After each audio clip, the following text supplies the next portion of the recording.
Elsewhere, India announced a slew of measures to boost its manufacturing sector in Prime Minister Narendra Modi's first budget since winning a third term. For a decade now, Mr. Modi has urged foreign companies to move their production lines to the subcontinent in a flagship policy known as Make in India. And Neha, Poonia visited a factory to see how this is playing out.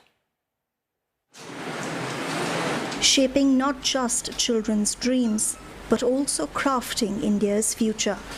This is one of India's oldest and largest toy manufacturing firms, and 80% of the toys being brought to life here, from dolls to books, will be exported to the US and Europe, but not under the company's own brand name. They mass produce products custom ordered by foreign companies.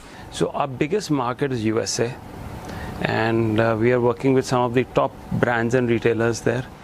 Sunlord Apparel started manufacturing plush toys 3 decades ago. But Kharbanda says it was only after the COVID-19 pandemic that Western companies started toying with the idea of diversifying their supply lines away from China. India is the only country with a working population that can rival China.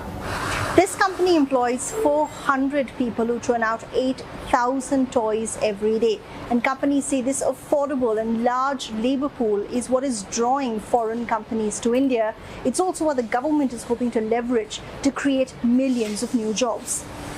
In 2021, a major US toy maker approached Sunlord Apparels with an offer to collaborate. Kharbanda says their production has since more than doubled.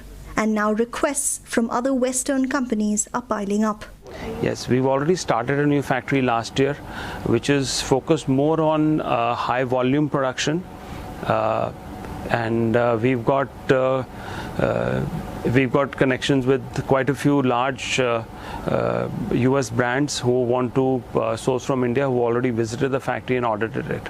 In the last 4 years, India's toy exports have increased. But even as the government markets India as a growing manufacturing hub, in truth, the industry's success is largely dependent on raw materials imported from China.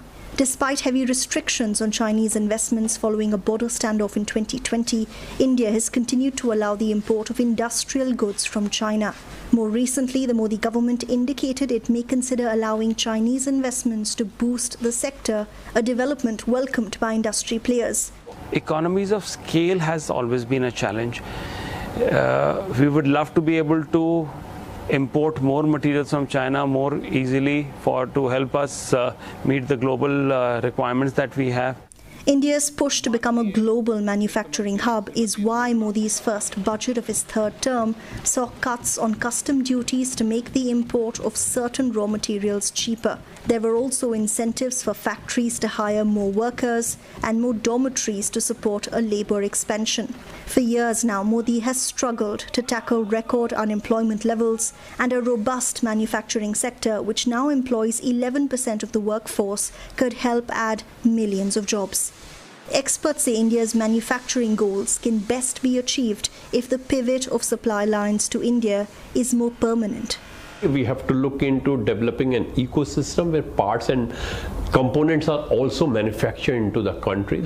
Today, most of the large companies are procuring from India. They have not set up their base in India, because once they are settled in India, probably they will help us in developing an ecosystem for that. India's mobile manufacturing industry is one such success story.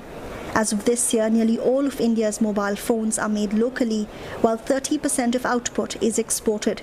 Experts say Apple moving part of its production line from China to India was partly responsible for that. This brought ancillary players that make cameras and phone components to the country as well. Analysts say if India can convince Western companies to move entire production lines here, that's when it can truly claim to be a global manufacturing powerhouse and transform its Make in India scheme to Made in India. Neha, Poonia, CNA, New Delhi.